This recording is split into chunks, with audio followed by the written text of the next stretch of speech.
Hey boys and girls, Mordecai here, and I'm going to explain to you to the best of my ability how the new crafting system is going to work in the new update, September 3rd.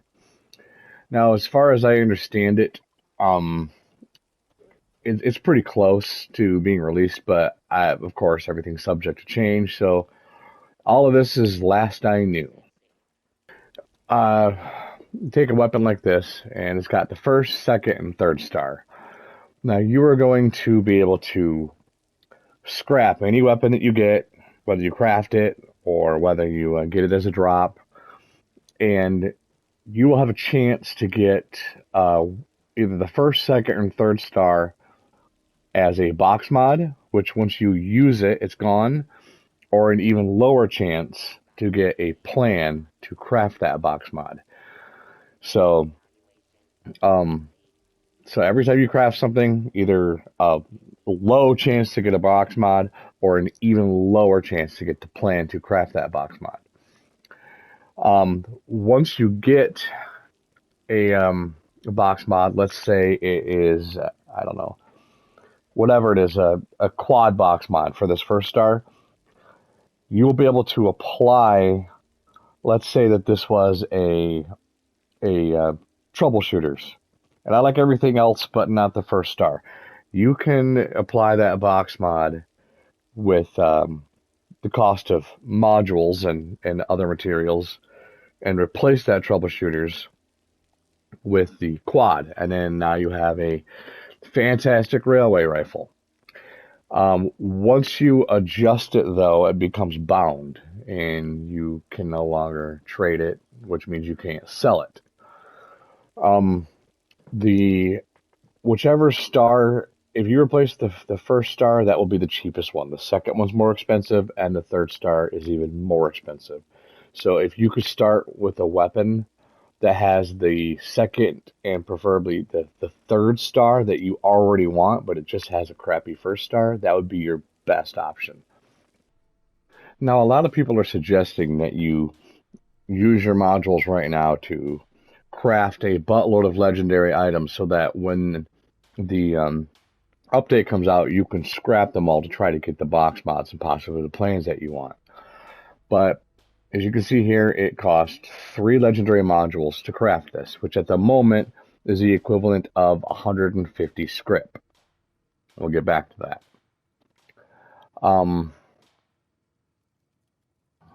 Another thing that people are suggesting is that you craft like a buttload of Secret Service left arm because it costs only 1 legendary module. But of course, when you do craft that, it can be a 1, 2, or 3 star. Now, when the update comes out, you will craft this as a just the Secret Service arm, no legendaries. And you can apply the legendaries later, but that's expensive to apply the legendaries. So, an alternative to that, a couple alternatives here, is at the moment the Purveyor Mama Mumbles here. Legendary modules are currently 50 script per. And it is, when the update comes out, it will be double that. So, like I said, the equivalent of 150 script at the moment to craft a 3-star armor piece. Well, not only is it cheaper now, but it'll be even more cheaper in the future because, for example, legendary ranged weapon 3-star, for example, is 100 script now, and it will be 100 script when the update comes out.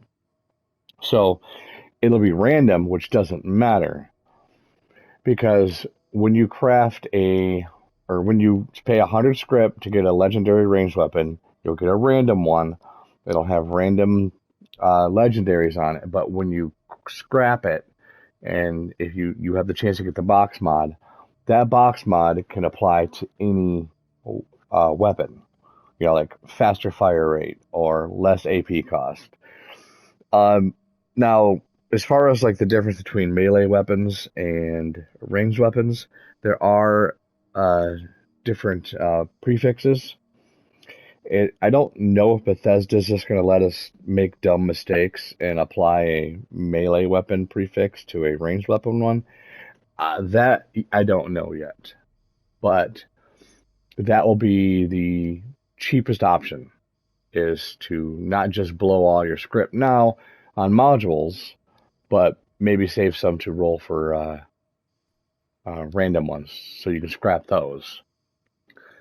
The other option is, and I don't think on this character, at least I currently have any, but weapons that have like the unstoppable monster or the medical malpractice.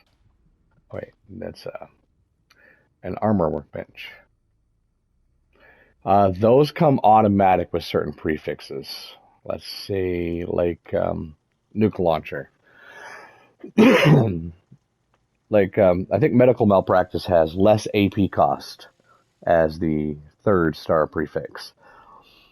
So if you were going to do anything like that, craft those and scrap those because they have a guaranteed prefixes. They're the same every time you craft them. But there's no need to craft them before the update and make your, weigh your character down. You can craft them after the update because it's going to cost you the same amount, 2 legendary modules to craft it. Again, subject to change. But so you'd be better off just trying to get as many modules as you can and storing them up and then crafting these after the update. Another thing I'd recommend is farming Atlantic City and Boardwalk for legendary weapons and mystery and stamps, legendaries and stamps. And then with the stamps, at least after the update, you will be able to buy mystery bobblehead boxes. And the bobbleheads are a requirement for some of the recipes to craft legendary box mods. Now, as far as I understand, what I've seen is the explosive effect doesn't work on flamers or any weapon that uses a flamer receiver, like a plasma rifle. The alien blaster works with standard or fusion, but not the poison or the cryo. The alien disintegrator, for some reason, works with all receivers. The Gatling plasma, if you apply a beam splitter to it, it essentially makes it a flamer, so that disables the explosive effect. The Thirst Zapper as well has no explosive effect. But all other energy weapons, it seems to work just fine, the explosive effect.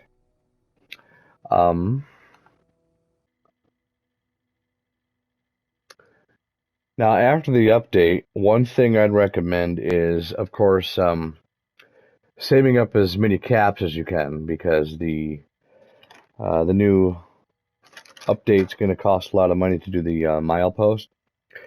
But also, at train stations, especially the White Spring station, the vendors sell.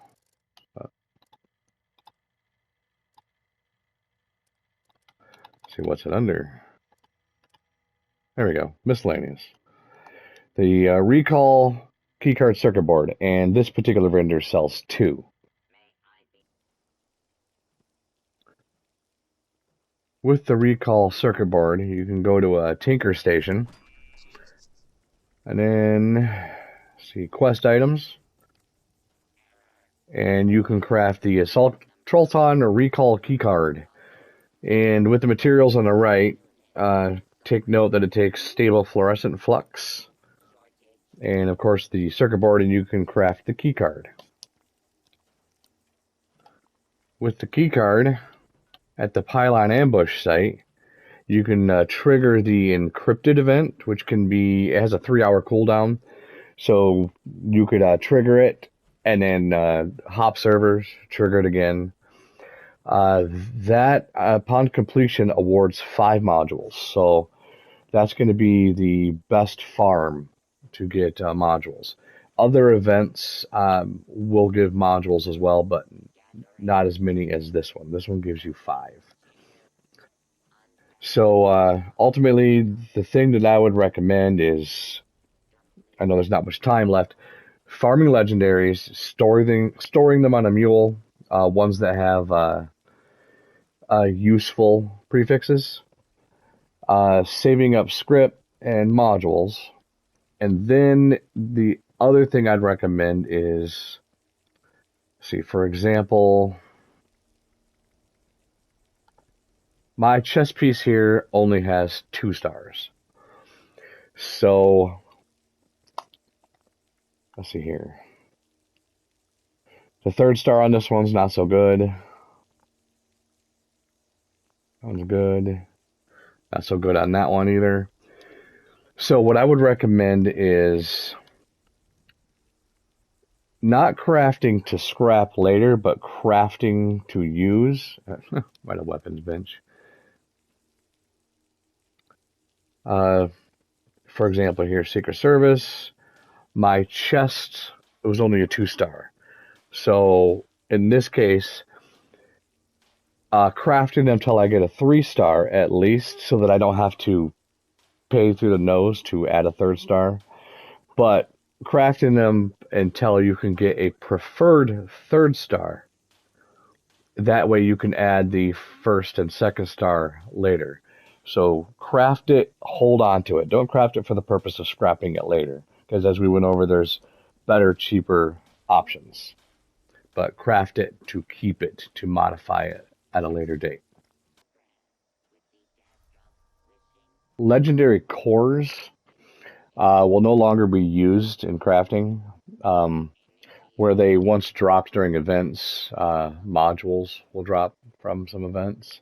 The legendary cores will be removed from your inventory and replaced on a 1-to-1 ratio with legendary script. That's a terrible conversion. I would prefer that they 1-to-1 to modules, but I guess it makes sense since modules are much more difficult to obtain. So if I have 266 cores, that will be 266 script. All right, so like I said, everything that I've went over here is to the best of my knowledge, and it might change. If I said anything incorrect, please let me know so I can make adjustments, because I don't want to tell people the wrong information. But all right, good luck, have fun. I hope everything works out. Later.